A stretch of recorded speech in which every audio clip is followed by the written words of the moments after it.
किसान बिल के विरोध में किसानों ने आज भारत बंद का ऐलान किया है। इस पूरे मसले पर बात करने के लिए केंद्रीय मंत्री गिरिराज सिंह जी हमारे साथ हैं। गिरिराज जी, तीनों बिल वापस हो किसान को लेकर, इसको लेकर किसान आंदोलन कर रहे हैं और उन्होंने आज भारत बंद का ऐलान किया है। पूरे भारत को बंद करने की बात हो रही है। देखिए, किसान संघ से मुझे कोई एतराज नहीं। 5 बार वार्ता हुई है, 6 बार वार्ता होगी, कल भी होगी। हम दोनों मिलके किसानों के हित चाहते हैं। हमने भी कानून बनाया है किसानों के हित के लिए। अगर कहीं शंका है, उसके समाधान के लिए कृषि मंत्री लगे हैं। आपने देखा होगा कल जो फार्मर प्रोड्यूसर कंपनी है, उन्होंने आकर के ये जताया कि ये कानून नहीं बदलनी चाहिए। ये वार्ता चलती रहेगी, लेकिन ये जो विपक्षी दल आए हैं किसान संघ के समर्थन में और मोदी के विरोध में, जनता ने इन्हें नकार दिया है। ये किसानों के समर्थन में नहीं है, ये मोदी के विरोध में आए हैं। क्योंकि ये रात दिन कांग्रेस मोदी विरोध कर रहे हैं और जनता मोदी उनके समर्थन में खड़ी हो रही है। ये मोदी विरोध के लिए यहाँ इकट्ठे हुए हैं। किसान संघ ने कहा था कि हम 11 बजे से 3 बजे तक करेंगे। आप देखें, बिहार के खगड़िया से 7 बजे से गुंडागर्दी शुरू कर दी, जहानाबाद में शुरू कर दी, जगह जगह शुरू कर दी, कई राज्यों में शुरू कर दी।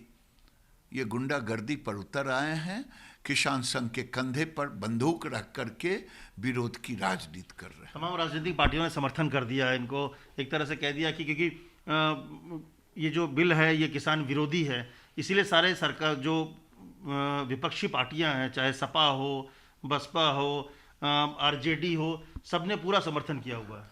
देखिए, इनमें ताकत नहीं था कि अपने से अकेले कॉल दे सकें, तो इन्होंने किसान संघ का सहारा लिया। मोदी का विरोध करना, यही इनका पूरा प्लान है। किसान से कोई लेना देना नहीं। जो राहुल गांधी कह रहे हैं, ये तीनों कानून पढ़े हैं राहुल गांधी क्या? मैं चुनौती के साथ कहता हूं कि पढ़ के आवे या फिर तीनों कानून पर हमसे बहस करें किसी लोग मंत्री से। न पढ़े हैं, न उनके समझ में आएगा कि ये तीनों बिल है किसके लिए। ये बिल उन्हें पता है कि अब तक इस कानून बनने के बाद लगभग 70,000 करोड़ की धान की खरीदगी हो गई। जो ये 10 साल रहे, हम 6 साल में गेहूं और धान पे 40% से ऊपर एमएसपी बढ़ाए, दलहन तिलहन पर 70% से ऊपर एमएसपी बढ़ाए। ये राहुल गांधी को पता है।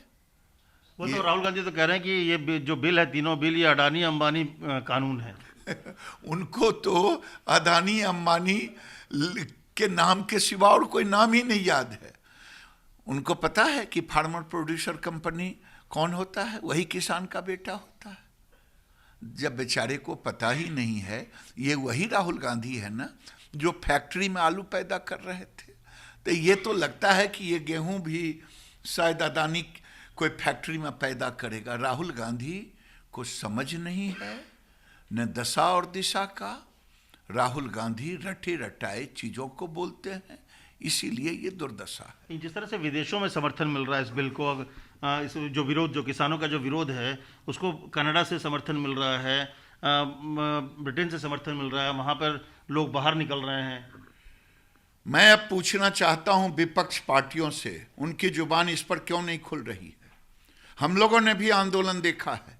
74 से लेकर अब तक कोई विदेशी ताकत आंदोलन में घुसने की कोशिश नहीं की। आज खालिस्तान के ट्रैक्टर बोर्ड लगे दिखाई देते यूनियन।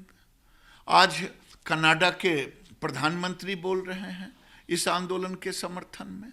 आज इंग्लैंड से सांसद उनके समर्थन में। अब विपक्ष की जुबान क्यों चुप है? क्या विपक्ष का यह दायित्व तो नहीं बनता है कि कोई आंतरिक हस्तक्षेप करे भारत के अंदर, इस पर जुबान खुले? भारत के किसान यूनियन हमारे हैं, हम उनके हैं। वार्ता होगी, वार्ता होते रहेगी, समाधान निकला है, समाधान निकलेगा। लेकिन विपक्ष की इस दोगली नीति, ये दोगली नीति ये है कि जब सत्ता में होते हैं तो मैनिफेस्टो में लिखते हैं कि मैं रिफॉर्म करूंगा एग्रीकल्चर में। कांग्रेस के लोग मैनिफेस्टो में देते हैं। अमरिंदर सिंह, कैप्टन अमरिंदर सिंह मुख्यमंत्रियों की बैठक में बोलते हैं, कमलनाथ बोलते हैं, हुड्डा उस समय लिखते हैं। ये कहाँ जाती है जुबान? और आज विरोध कर रहे हैं। मैं समझता हूं अपनी ताकत खो चुकी ये विपक्ष, जनता में अपना विश्वास खो चुका। ये किसानों के कंधों पर बंदूक रख कर के राजनीति कर रहे हैं। ये किसानों के हित के लिए नहीं, मोदी के केवल विरोध के लिए। अगर है हिम्मत, है नैतिक ताकत, तो खालिस्तानियों पर जुबान खोले। किसानों को भी आपको लगता है, संगठनों को भी आगे आना चाहिए जो खालिस्तान पे जिस तरह का समर्थन हो रहा? बिल्कुल, किसान संघ को भी अब इस पर जिम्मेदारी के साथ, जिस जिम्मेदारी के साथ वो बात कर रहे हैं, उनके आंदोलन में अगर विदेश की शक्तियां आवाज उठा रही है तो उन्हें भी इस पर अंकुश लगाने की जरूरत है। आखिरी सवाल कि आपको लगता है कि इस पूरे आंदोलन में जिस तरह से पूरा बात है, जो एमएसपी और उसको लेकर, जो मंडी को लेकर बात थी, कहीं ना कहीं जो सरकार कह रही है कि हित में है, तो एक तरह का कि जो किसान नाराज हो रहा है वो क्यों, कहीं भ्रमित हो रहा है? किसान नाराज नहीं हो रहा भैया। किसान नाराज होता तो लगभग 70,000 करोड़ की धान खरीद हुई है, उसमें मोर देन 90% केवल पंजाब में खरीद हुई है। ये कहां से धान आया? किसान अगर नाराज होता तो धान क्यों बेचता? अब फिर उसी मंडियों में बिका है। देखिए, साफ तौर पे गिरिराज जी ने कहा कि मंडी भी है और एमएसपी पे खरीद भी हो रही है, लेकिन विपक्ष जो है, कुछ लोग हैं जो इस पूरे मामले को भड़काना चाह रहे हैं और किसानों के कंधे पर रहकर अपनी राजनीति कर रहे हैं और भारत बंद में मोदी विरोध की वजह से शामिल हुए हैं। ये कहना है गिरिराज सिंह जी का। कहना जहांगीर के साथ अमित कुमार, दिल्ली, न्यूज़ 24।